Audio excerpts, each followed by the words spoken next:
السلام علیکم دوستو، میں ہوں انوار احمد۔ آپ دیکھ رہے ہیں آپ کا اپنا چینل اللہ دین۔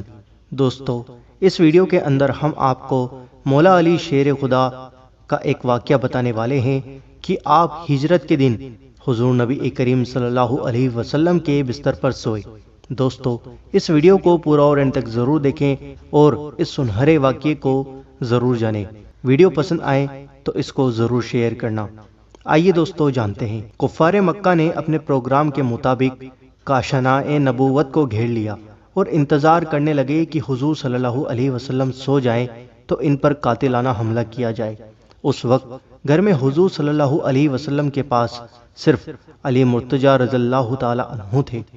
کفار مکہ اگرچہ رحمت عالم صلی اللہ علیہ وسلم کے بدترین دشمن تھے، مگر اس کے باوجود حضور صلی اللہ علیہ وسلم کی امانت و دیانت پر کفار کو اس قدر اعتماد تھا کہ وہ اپنے قیمتی مال و سامان کو حضور صلی اللہ علیہ وسلم کے پاس امانت رکھتے تھے۔ چنانچہ اس وقت بھی بہت سی امانتیں کاشانۂ نبوت میں تھی۔ حضور صلی اللہ علیہ وسلم نے حضرت علی رضی اللہ تعالی عنہ سے فرمایا کہ تم میری سبز رنگ کی چادر اوڑھ کر میرے بستر پر سو رہو اور میرے چلے جانے کے بعد تم قریش کی تمام امانتیں ان کے مالکوں کو سونپ کر مدینے چلے آنا۔ یہ بڑا ہی خوفناک اور بڑے سخت خطرے کا موقع تھا۔ حضرت علی رضی اللہ تعالی عنہ کو معلوم تھا کہ کفار مکہ حضور صلی اللہ علیہ وسلم کے قتل کا ارادہ کر چکے ہیں، مگر حضور اقدس صلی اللہ علیہ وسلم کے اس فرمان سے کہ تم قریش کی ساری امانتیں لوٹا کر مدینے چلے آنا، حضرت علی رضی اللہ تعالی عنہ کو یقین کامل تھا کہ میں زندہ رہوں گا اور مدینے پہنچوں گا۔ اس لیے رسول اللہ صلی اللہ علیہ وسلم کا بستر جو آج کانٹوں کا بچھونا تھا، حضرت علی رضی اللہ تعالی عنہ کے لیے پھولوں کی سیج بن گیا اور آپ رضی اللہ تعالی عنہ بستر پر صبح تک آرام کے ساتھ میٹھی نیند سوتے رہے۔ اپنے اسی کارنامے پر فخر کرتے ہوئے شیر خدا نے اپنے اشعار میں فرمایا کہ میں نے اپنی جان کو خطرے میں ڈال کر اس ذات گرامی کی حفاظت کی جو زمین پر چلنے والوں اور خانہ کعبہ و حتیم کا طواف کرنے والوں میں سب سے زیادہ بہتر اور بلند مرتبہ ہے۔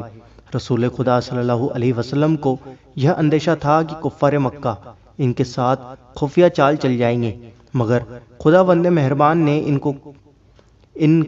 ان کو کافروں کی خفیہ تدبیر سے بچا لیا۔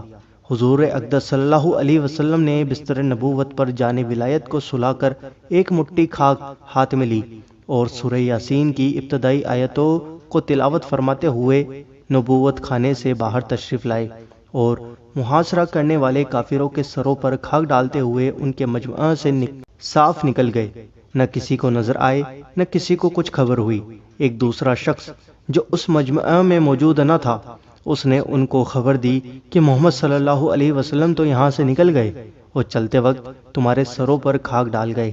چنانچہ ان کور وقتوں نے اپنے سروں پر ہاتھ پھیرا تو واقعی ان کے سروں پر خاک اور دھول پڑی ہوئی تھی۔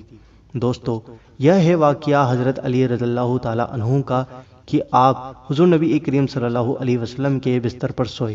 ویڈیو اگر آپ کو پسند آئی ہیں تو اس ویڈیو کو دل سے لائک کریں اور اس ویڈیو کو آگے ضرور شیئر کریں اور اس سنہرے واقعے کو دوسرے لوگوں تک ضرور پہنچائیں۔